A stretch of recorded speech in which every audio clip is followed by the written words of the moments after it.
Autodesk Build leverages best-in-breed mobile and drawing experience from Plangrid, mixed with powerful data insights and project management workflows. This delivers a broad, deep, and connected set of field execution and project management tools in a single software platform that's easy to deploy, adopt, and use. Build provides an environment where information sharing and workflows are both tightly controlled and highly configurable. With these mobile capabilities, teams can streamline communication and documentation, capturing what happens on a project and solve any necessary issues by leveraging both field and office staff at the same time from any device. Plangrid and Autodesk Build both live within the same mobile application called Plangrid Build. The video following the survey is designed for Plangrid users considering the upgrade to Autodesk Build.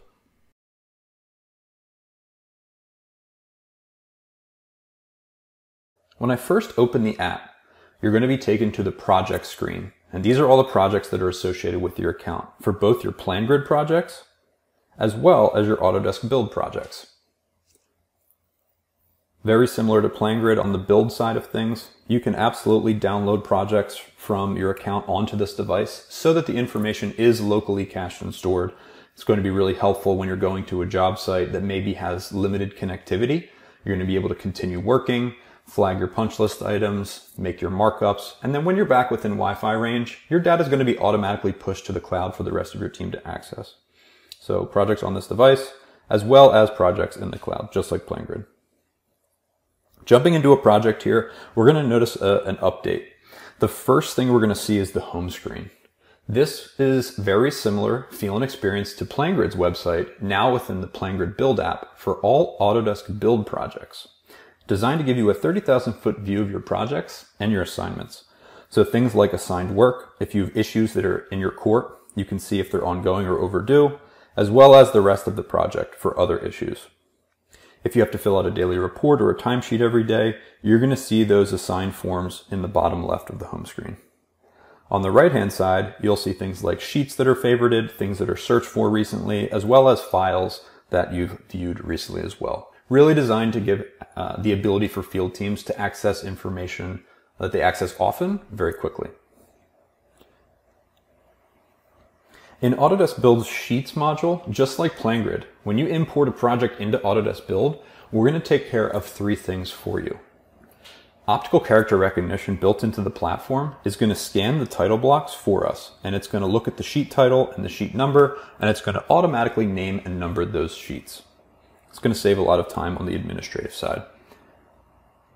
These drawings are going to be searchable by name, number, and text. Helpful for locating rooms, keynotes, or maybe general annotations throughout the document set. So if I'm looking for a specific room number, I can type that in, and it's going to highlight that for me very quickly right on the drawing, and I can jump right to it. Just like Plangrid, these drawings are going to automatically be tagged for us based on the AIA sheet disciplines for very easy filtering. So if I'm an owner, an architect, or a contractor, and I'm working with a very large document set, it's very easy to filter down to a specific scope of work and even layer on multiple tags to get to a very specific subset of documents within my document set.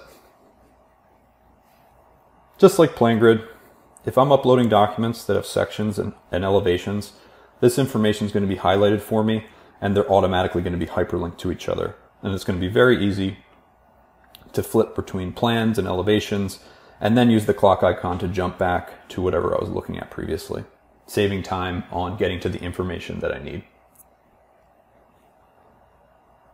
Also, on upload, we're going to take care of the versions of the drawings for you. So if you have a bulletin, an RFI, an ASI, or if you're involved in the design process and you're tracking 75% CD to 100 or something like that, we're going to take care of those multiple versions of these drawings for you, and we're going to slip sheet the drawings for you. The key to remember with this is anyone out in the field doesn't really need to think about this, whether there's 1, 2, 10 versions of every drawing. By default, anytime you jump into any drawing, you're going to be taken to the latest and greatest version of that drawing, while still being able to access old information. Anyone that's looking at old info, just like in Plangrid, we're going to keep that really important warning label right at the top to let you know you're looking at an old version of this sheet. but also being able to compare it with the most current document. Even if there wasn't a cloud or something from the design documents, being able to quickly overlay those changes and see the update is going to be really powerful. Just like Plangrid, if we want to share this or anything else that we're looking at from a mobile standpoint, we can easily hit the share button and just create a quick snapshot to populate an email to send to anybody that we want.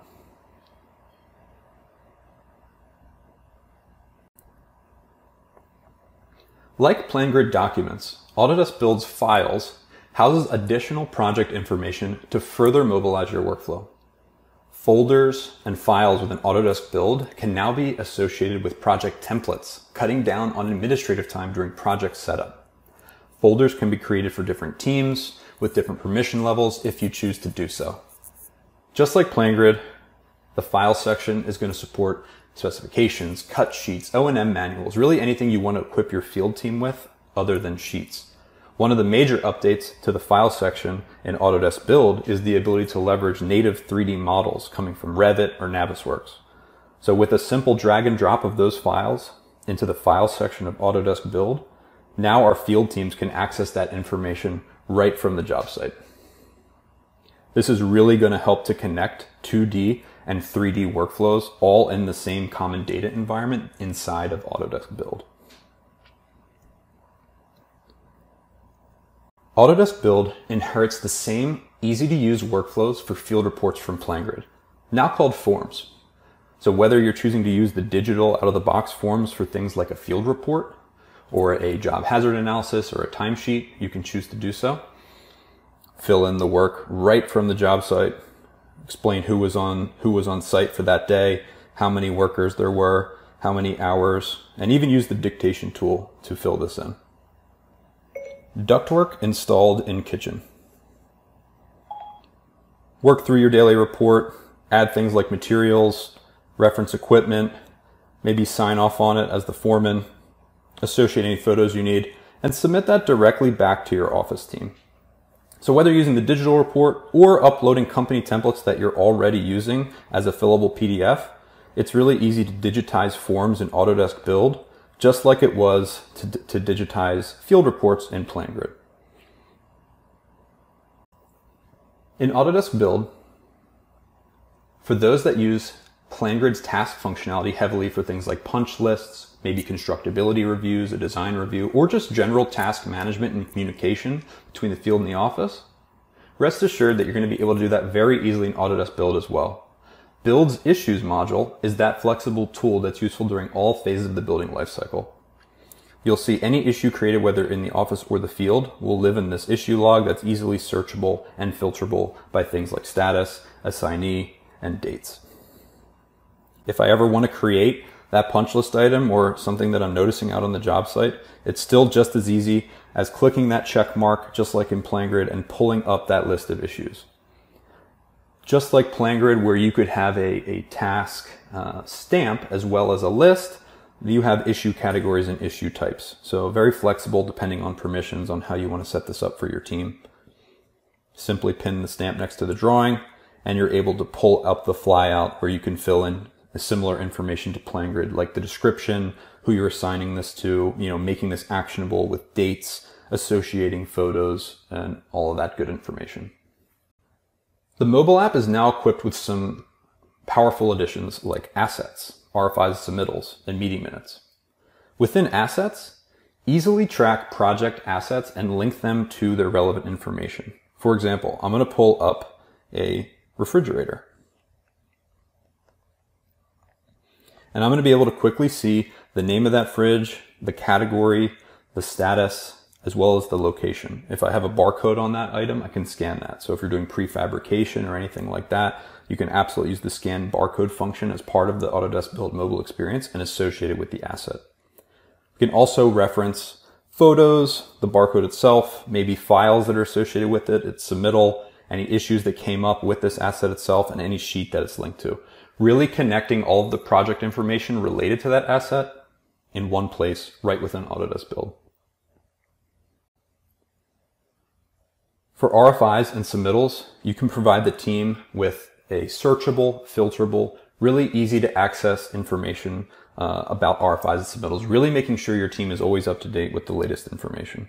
So you're going to have that RFI log right at your fingertips, search for whatever you need, search by status, and access information that's associated with this RFI on this job. Same thing with submittals. Easily access project submittals, quickly look at the status, whether it's a draft, whether it's approved, rejected, and access that information very easily, right from the mobile device. For any foreman, site super, or really anybody that's accessing information on the mobile device, you can also access RFIs, submittals, and other documents via the sheets. Just like in Plangrid, I'll see the linked RFI, submittal, or document here. I can click on it, get an overview of that information, or jump to the details and see all of the good information associated with the element, in this case, an RFI. Within Photos, now we have native support for not only photos, but 360-degree photos, videos, as well as the ability to categorize photos by their tags. So if you want to get to a quick subset of the photos on a project, you may have thousands of photos on these jobs. You can quickly just jump to 360-degree photo in this case and access that information very quickly. Really centralizing all of the photos, videos, 360-degree photos in one place, as well as being searchable and categorizable with tags. Finally, for meeting minutes, having access to the meeting minutes from your mobile device is just another way that you can be sure that the latest discussion between team members, whether you're in the field or the office, are easily accessible, further connecting teams from the office and the trailer. Now, having access to all of your project management workflows, as well as the field and office collaboration, just like Plangrid, you're able to really have a common data environment for all of your project information right inside of Autodesk Build.